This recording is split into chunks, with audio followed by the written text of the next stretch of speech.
মৰমৰ ছাত্ৰ ছাত্ৰীসকল আজি আমি ক্লাছ 6ৰ ডাটা হেণ্ডলিং চেপ্টাৰৰ পেজ নং 178ৰ কুৱেশ্যন নং 6 কৰিম।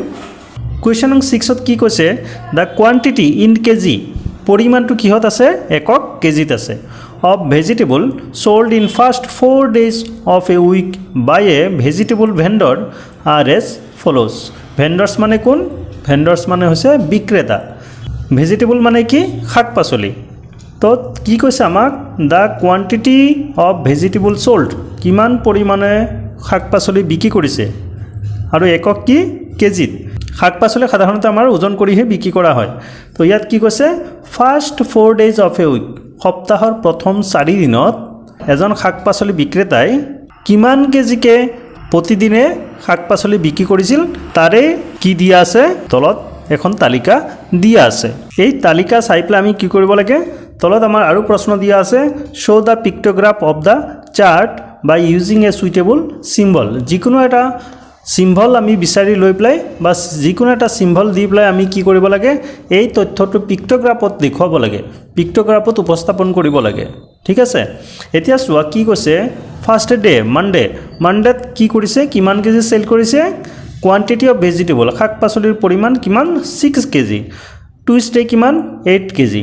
ৱেডনেছডে 5 কেজি আৰু থাৰ্ছডে কিমান, 8 কেজি। হয়, সোমবাৰে 6 কেজি, মঙলবাৰে 8 কেজি আৰু বুধবাৰে 5 কেজি, বৃহস্পতিবাৰে 8 কেজি মুঠ ভেজিটেবল বিক্ৰী কৰে সপ্তাহৰ প্ৰথম 4 দিনত। এতিয়া এই কথাখিনি কি কৰিব লাগে, আমি অকল পিক্টোগ্ৰাফত উপস্থাপন কৰিব লাগে। তো চোৱা আমি পিক্টোগ্ৰাফত কি কৰিম, কেনেকৈ কৰিম। ফাৰ্ষ্ট আমি ইয়াত লিখি লৈছোঁ, এইটো কি, এইটো আমি কি কৰিম, পিক্টোগ্ৰাফ ড্ৰ কৰিম। ওপৰত আমি কি দি দিম, পিক্টোগ্ৰাফ বুলি লিখি দিম। পিক্টোগ্ৰাফ লিখিলোঁ।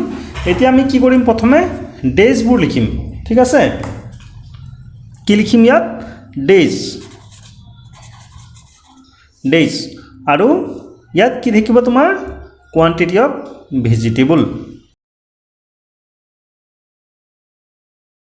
কোৱান্টিটি অফ ভেজিটেবল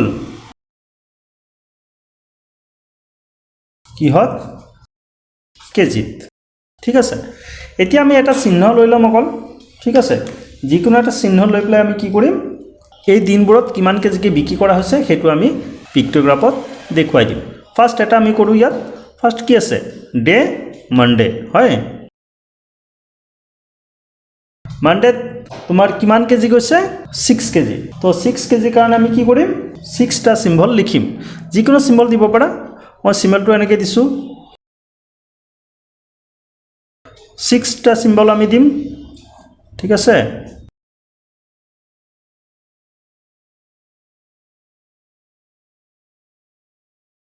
পাঁচ 6 হৈ গ'ল মানডেৰ কাৰণে। তাৰপিছত টুইচডে কিমান আছে, টুইচডেৰ কাৰণে আমি দিম। হয়, তো টুইচডেৰ কাৰণে আমি কি কৰিম, আকৌ ইয়াত টুইচডে বুলি লিখিম।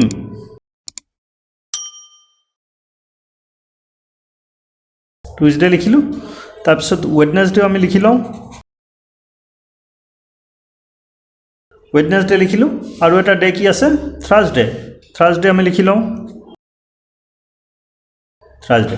আমি ডে কেইটা লিখি ল'লোঁ। এতিয়া আমি এটা এটাকৈ কি কৰিম, ইয়াত চিহ্নবোৰ দিম, চিম্বলবোৰ দিম।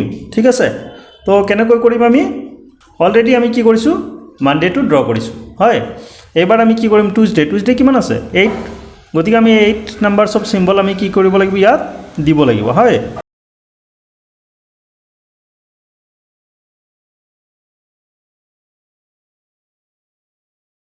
যিকোনো চিম্বল তোমালোকে দিব পাৰা। 8 নাম্বাৰছ অফ চিম্বল আমি দি দিলোঁ।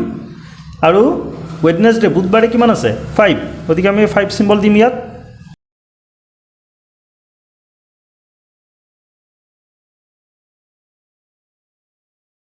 হ'ল, 5 দি দিলোঁ। আৰু থাৰ্ছডে বৃহস্পতিবাৰে কিমান আছে, 8 আছে। গতিকে আমি কি কৰিম, আকৌ 8 চিম্বল লিখিম ইয়াত।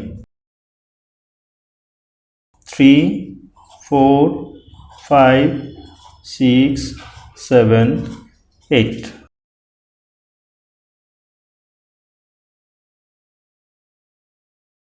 এতিয়া এটা এটা চিম্বলে কিমান কেজি ভেজিটেবল বুজাই আমি সেইটো ইয়াত লিখি দিব লাগিব সাইডত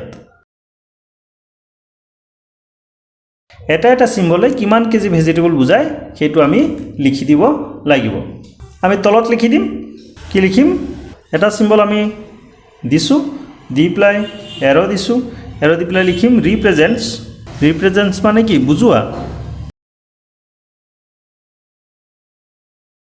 represents 1 kg 1 to তুমি সিম্বল দিব পাৰা ভেজিটেবল